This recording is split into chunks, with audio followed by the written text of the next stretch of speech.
Hey everyone, John here with Pro Edge Paintball. Today I'm going to show you how to set up your brand new Azodin Kaos 3 paintball gun.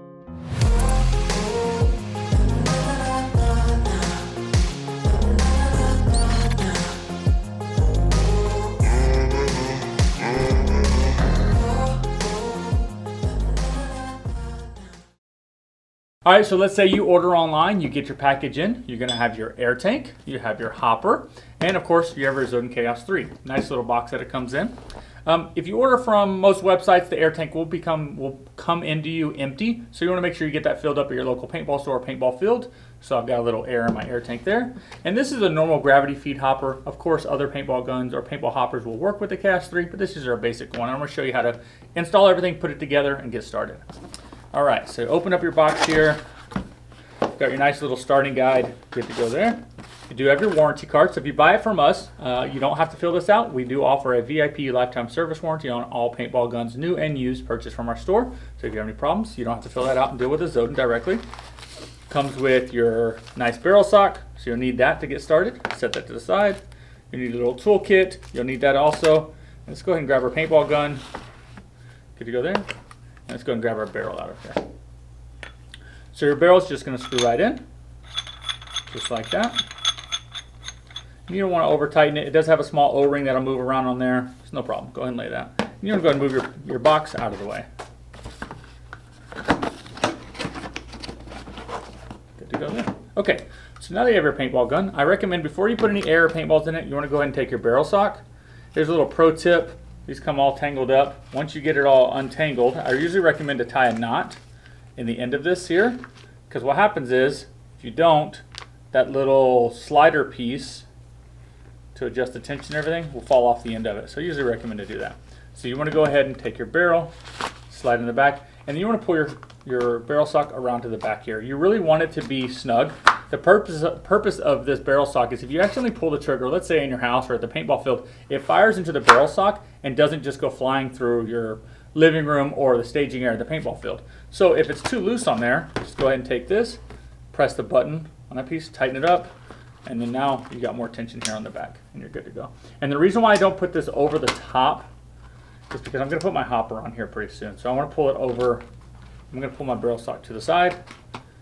Right there, good to go. Okay, so on the Kaos 3, you have a metal clamping feed neck. What that means is there's a little screw right there. This piece is going to clamp closed, and we want to go ahead and put our hopper on.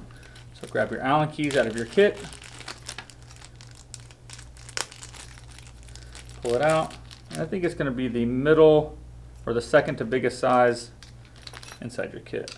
Yep, exactly. Good to go. So you're going to grab your hopper. You might even have to loosen this up a little bit before you put it in there. And go ahead and drop your hopper in there.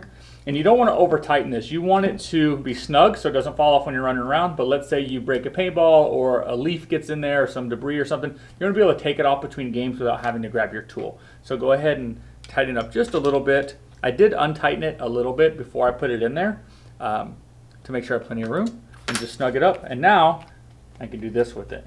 Don't do that over concrete or anything, but I know it's pretty snug. Push it all to the bottom. If for some reason in the middle of the game your hopper starts spinning on you, it can either be the top screw or the bottom screw. It needs to be tightened up. Again, just take your Allen key, tighten it up just a little bit, and it's not moving at all, and you're good to go. Okay, now that you have your hopper in there, you want to, this part right here is called your bolt section right here. That's moving forward and backwards. This is called your bolt system. You want to go ahead and pull that back. It's kind of got some spring tension behind it. And you're cocking the gun back so it's ready to fire. Now if I pull the trigger, it's going to fire forward. And no, you don't have to do that every single time. Once we put air in it, it will go ahead and cock itself back every time. So you go ahead and pull this piece back. The purpose of this, if you don't cock this back before you put air in the tank or air in the gun, sometimes the gun will leak because it's releasing the tension on the inside of the valve. And if you don't do that, sometimes the valve is stuck open, so the air leaks through it. Nothing wrong with the gun, but this is a known issue or a known question we get a lot of times. People are like, oh, my gun's broken. It's not the case. Just cock your gun back there. Good to go. So now that you have your hopper mounted, your barrel sock, and everything ready to go, you want to make sure you go ahead and cock the gun back here. So this is your bolt system on the gun. And the reason why you're doing this is if you don't cock the gun back before you put air on the gun, what can happen is the gun can actually leak down the barrel because the valve is open inside. So what we're doing, we're going to pull the bolt here. You can kind of hear it. It's going to cock back. You don't have to cock it back between every time you shoot it. Once there's air inside the paintball gun, it'll do that automatically. Okay, so go ahead and cock it back, ready to go. And normally what I'd recommend is if you're standing up, you want to point the gun down right here, because if you try to put the air tank in like this, it's kind of difficult. You have to hold the tank or the gun up and down. Typically I recommend go ahead and hold the gun straight up and down like this, and just lay this tank right in the bottom here, and screw it in. So right now I don't have to do anything. It's very easy to hold it up, and you can actually hear the air go in the paintball gun here in a second. So I just do that to get it started, and then I can slowly screw it in.